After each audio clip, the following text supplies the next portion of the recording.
Sebelum ada ruang dan waktu, Sang Maha Penguasa semesta menciptakan 5 makhluk untuk menjadi perpanjangan tangannya, agen atas kekuasaannya. Makhluk yang pertama adalah Ifrit, kekuasaan akan api diberikan kepadanya. Makhluk yang kedua adalah Hidir, kekuasaan akan air diserahkan ke tangannya. Makhluk yang ketiga adalah Jibril, kekuasaan akan cahaya dianugerahkan kepadanya. Makhluk yang keempat adalah Adam, kekuasaan akan tanah dimandatkan dalam kedudukannya. Makhluk yang kelima adalah Eva, kekuasaan akan angin disatukan dengan inti keberadaannya. Mereka berlima adalah Nur, Muhammad.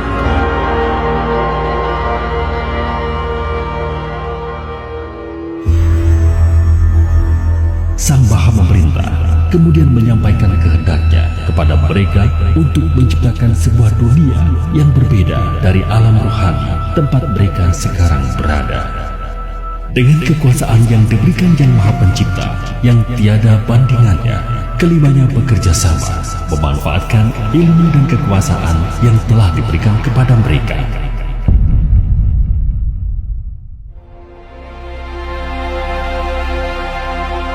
Melalui dentuman dan berbagai macam kekuatan dan kekuasaan, terciptalah kosmos, alam semesta.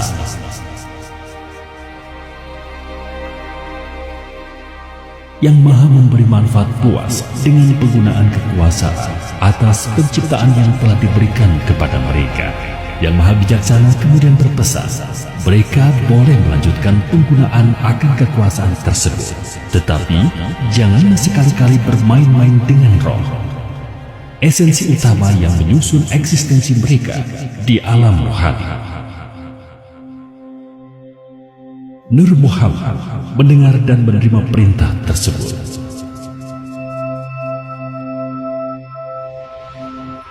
Tidak lama kemudian, salah satu di antara mereka berkomentar bahwa kosmos ini begitu luas dan terus bertambah luas seiring dengan waktu. Sayang sekali jika hanya mereka berlima yang menikmatinya. Mereka pun melanjutkan usaha pemanfaatan kekuasaan yang telah diberikan oleh Sang Maha Agung dengan menciptakan sebuah awal dan akhir bernama kehidupan di dalamnya. Mereka bereksperimen, mencoba mencari tahu seberapa luas kekuasaan yang mereka miliki, tetapi mereka tidak bisa menemukan batasannya. Di tengah-tengah kenikmatan dalam berkarya cipta ini, tiba-tiba larangan dari Yang Maha menetapkan terlintas di dalam pikiran mereka. Mengapa Yang Maha memberi keamanan melarang mereka menggunakan roh? Seiring dengan perkembangan dan perubahan terhadap makhluk-makhluk yang mereka ciptakan di kosmos, rasa penasaran mereka semakin menjadi-jadi. Hingga pada suatu ketika, keempat dari 5 bersaudara ini akhirnya tidak bisa menahan diri untuk mulai menggabungkan secuil roh, esensi eksistensi mereka dengan makhluk-makhluk yang mereka ciptakan di alam semesta. Jibril menolak untuk ikut berpartisipasi dalam percobaan mereka karena patuh terhadap perintah Yang Maha menentukan hukum. Keempat saudaranya menganggap penolakan Jibril karena ia tidak mempunyai ilmu yang bisa digunakan dalam percobaan tersebut.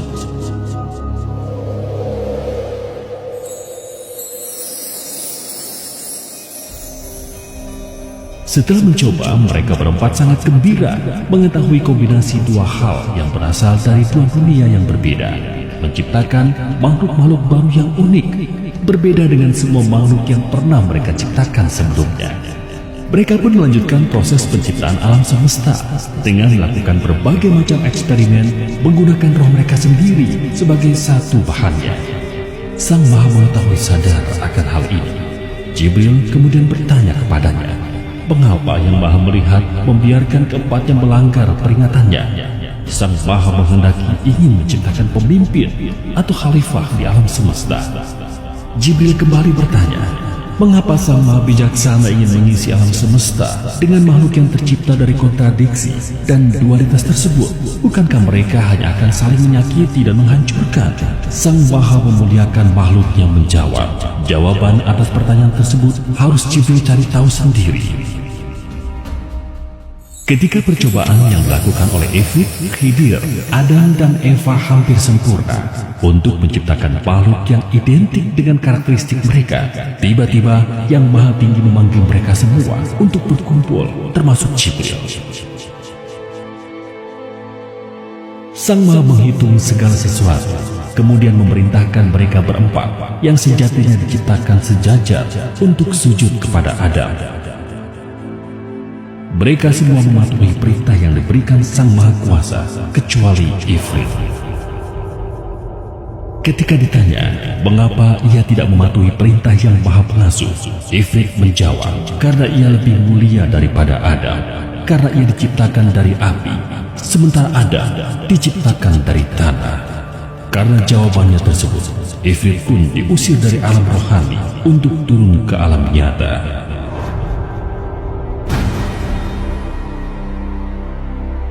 Ifrit diberikan kesempatan untuk membuktikan bahwa ia lebih mulia jika dibandingkan saudara-saudaranya yang lain, dengan mengalami sendiri kehidupan di alam nyata.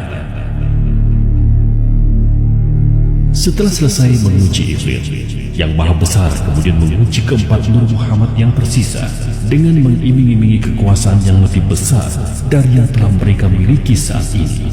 Ternyata Adam dan Eva pun memakan umpan tersebut dan melanggar perintah Yang Maha Mengatur, sehingga mereka berdua kemudian juga diusir dari alam rohani. Adam dan Eva diberikan kesempatan untuk menambah pengetahuan dan kekuasaan yang mereka miliki dengan mengalami sendiri kehidupan di alam nyata. Dua bersaudara yang tersisa, Jibril dan Khidir, berdiskusi dan memutuskan bahwa salah satu dari mereka harus turun ke alam nyata untuk membantu saudara-saudara mereka. Khidir memutuskan untuk turun ke alam nyata secara sukarela, sementara Jibril tetap tinggal sebagai penyambung komunikasi dari alam rohani.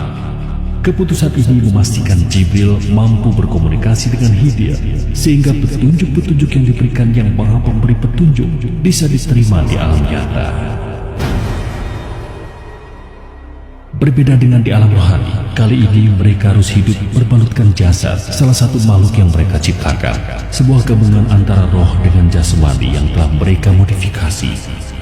Terdapat begitu banyak dorongan yang disebabkan tubuh jasmani tersebut yang belum pernah mereka rasakan sebelumnya. Hal ini menjadi tantangan tersendiri bagi mereka berempat. Di samping itu, terdapat juga rasa permusuhan dan saling menyalahkan di antara mereka atas pengusiran dari alam rohani tersebut. Mereka tidak menyadari bahwa di alam diri mereka saat ini terdapat 7 lapisan, yaitu roh suci, hati, nafsu, rasa, akal, pikir, dan tubuh jasmani. Berbeda dengan ketika mereka berempat masih berada di alam rohani.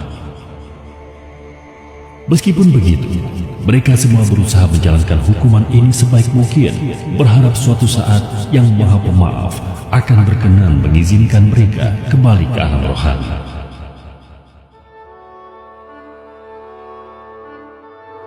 Setelah beberapa waktu, turunlah perintah dari Yang Maha Menyeimbangkan bahwa mereka harus berkembang biak dan mengisi alam nyata dengan anak-anak mereka.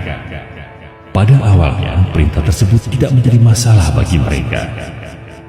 Secara perlahan-lahan namun pasti, mereka berhasil membimbing anak-anak mereka bagaimana cara bertahan hidup di dunia yang keras.